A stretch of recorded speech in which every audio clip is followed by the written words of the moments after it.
Hey, buddy. Um, so,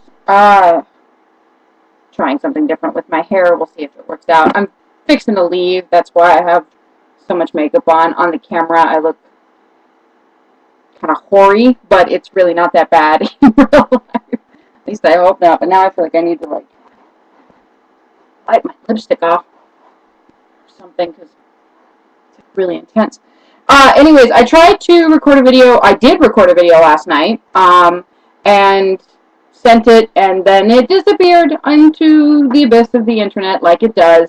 Um, so that was kind of annoying because I recorded it right after I watched yours, so everything was fresh in my mind. And so, but I did take notes when I watched your video, so that's good. I didn't go to Rocky Horror. It was too expensive. It was like $25 a ticket, and that's just a bit much for a local production. Stoked on your new phone. I'm glad you like your new phone. I have a Droid too, but mine looks like this. It's still a touch screen, but you can't see because when it's lit up, it reflects. Anyways, I have the NPR app too. That was like the first thing I downloaded when I first got my phone, so that's super awesome. I'm going to send you an email in the next day or two with an update on the uh, state of my romantic life, which sounds like I'm dating or something, but I'm not. It's entirely make believe. Like there's no actual anything going on. It's just me. It's just me like having well, in one instance, full on delusion about a particular man friend of mine. Um, but anyways, I'm going to send you an email with an update on everything with internet safe pseudonyms. That way we can talk about what's happening, but with pseudonyms so that people, on the off chance, because there are more than one view on these videos, so like clearly somebody other than us is watching these. I don't know who. So on the off chance that it's somebody that I know, I don't want to embarrass myself. My lipstick's crooked. I don't want to embarrass myself by talking about somebody that somebody I know may know. So pseudonyms. I'm going to send you an email with pseudonyms and get you up to date. I'm sorry that I missed our Skype date last night. My sister called with shenanigans, and the heater went out on her truck, and she and her dog needed a ride, and it's cold, and then I needed to eat. We went to dinner. By the time I got home, it was like 11 o'clock, which meant it was like 1 o'clock in the morning your time. So I'm really, really sorry that I wasn't able to get on and actually talk to you. I miss talking to you a lot. So hopefully sometime soon we can find a time to actually chat. But in the meantime, I'm going to send you an email. I do get your messages, but I'm rarely in front of the computer anymore. So by the time I get them, you're gone. And then I can't really respond because you're offline. So I get them all, but then you're gone by the time I have a chance to respond. Former boyfriend being a piece of shit. I know that that's how you feel, but I want you to understand, like, I don't feel that way. I don't feel like he's a piece of shit. I think it was time for our relationship to end. I think neither one of us have been happy for a long time, and there's no nice way to break up. Like, there's no good way to break up. Like, it was gonna suck no matter when it was, or who did it, or whatever. So it was either he was a piece of shit or I was a piece of shit, because it was going to happen. I mean, we clearly were not meant to be together. I mean, and as you know, I think my bangs are too long to wear them like this. Anyways, as you know, neither one of us have been happy for a long time, because you'd listened to more than one rant about how frustrated I was with him and with our situation and all of that. So he's not a piece of shit. He's just a boy who wasn't in love with me anymore, and it was time for us to break up. So, it is what it is. So, but you, like, that's the thing. If the roles were reversed, if this was somebody who had done this to you, like, I would be screaming for blood. So, I completely understand why you feel that way, but, like, I just want you to know that I'm cool with it. Like, that is what it is, and, I am much happier here. I am much happier with my life now. like, do I wish it had worked out differently? Do I wish that he was the one that I was supposed to be with for the rest of my life and we lived happily ever after? Yeah, that would have been great. Because dating, or whatever version of dating I'm doing right now, kind of sucks. It's weird. It's confusing. I don't know how to navigate romantic interactions. As soon as a boy likes me, I freak out and run the other direction. There's a guy that I really, really like, that I really like, that I don't think even has more than a, yes, I'm aware that that person exists, knowledge of me. So, that's frustrating, but I'd still rather be doing this than be as unhappy as I was. You know?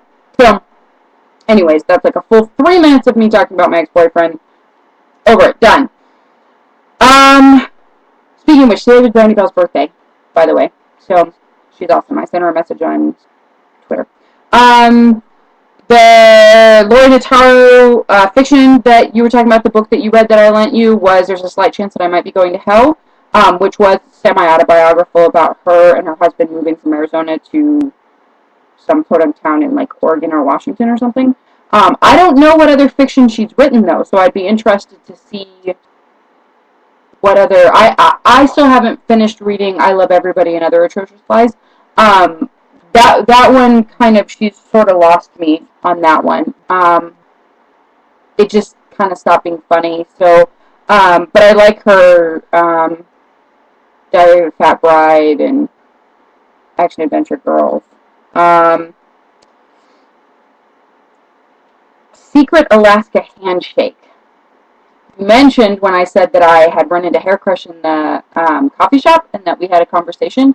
You mentioned that you asked what we talked about after we did our Secret Alaska Handshake. I don't know what that would be. So, but I feel like as Alaskans we should have a secret handshake. So, I think we need to work on that. I think collectively that should be a ballot measure or something. We should have that. Should be a handshake. Anyways, and what we talked about was nerdy computer stuff. We talked about Foursquare versus Facebook Places and things like that.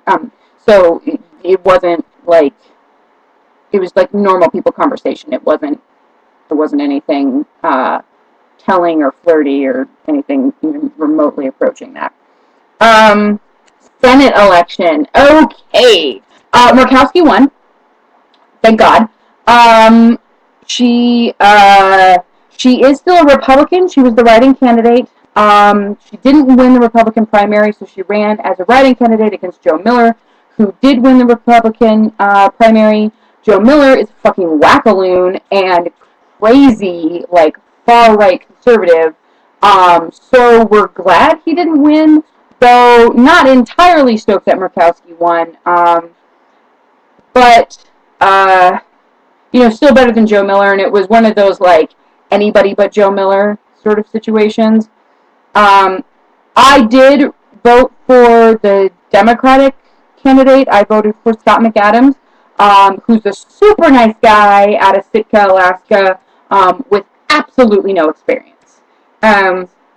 Wasn't really stoked on him either, but he wasn't the best person for Alaska, but he probably, as far as having another seat in Congress, was probably the better choice, in my opinion, because I feel like we needed another Democratic senator instead of another Republican senator. But Murkowski is probably the better person for Alaska in that she actually has some experience. She knows what she's doing. She does attempt bipartisanship. She doesn't always succeed, but she attempts. But now we've got another Republican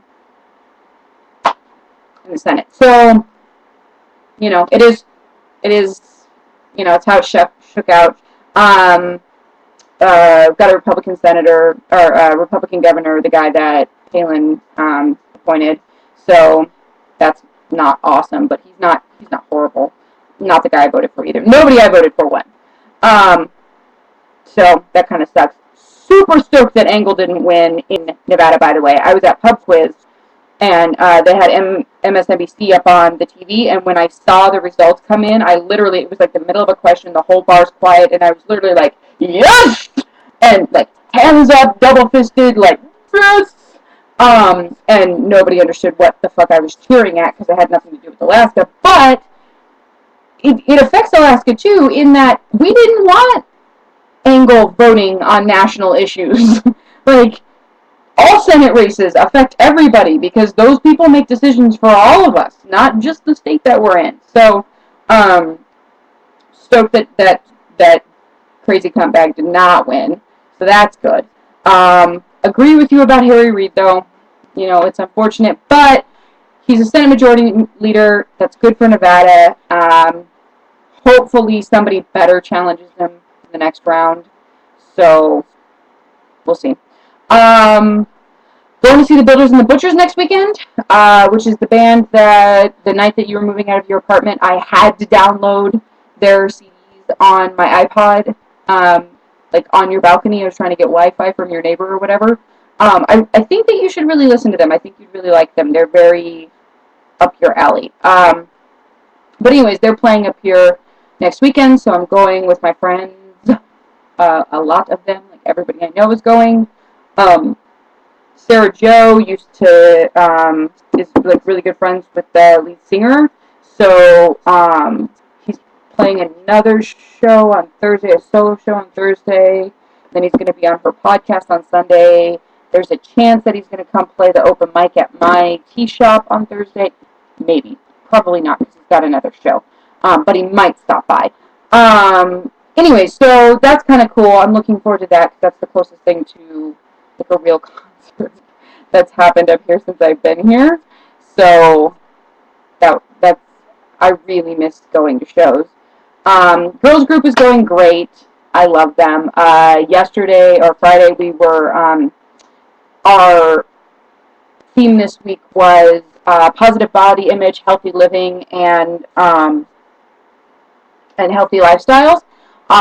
And one girl brought up, like, because I asked the question, what can we do to live healthier and or to be healthier, not just physically but emotionally as well.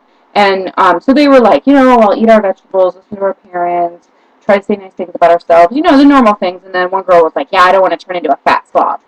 And I was like, okay, we need to talk about this. So I asked her, I was like, do you think that I'm fat? She's like, no. And I was like, okay, but, like, I'm bigger than most of the people you see on TV and in magazines, and certainly, like, models aren't my size, and actresses aren't my size, and singers aren't my size.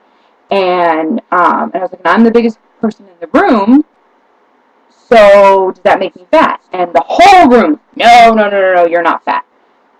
So that was good to hear.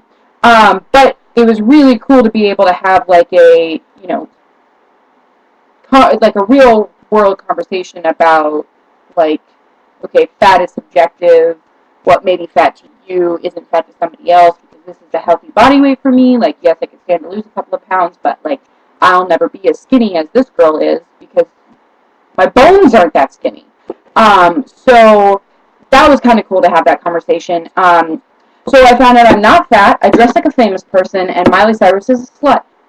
Good to know, right? Yeah, that was what my 5th grade girls on Friday told me, collectively, over the course of my several groups, when we were having this discussion. Like, that was the thing. Nobody likes Miley Cyrus. Justin Bieber's super cool. I dress like a famous person. I'm not fat. And when we're going for role models, Miley Cyrus is not the girl we want to be, which makes me happy and makes me hopeful for the youth of America. So, heart you, and I'm going to go to karaoke, and I will talk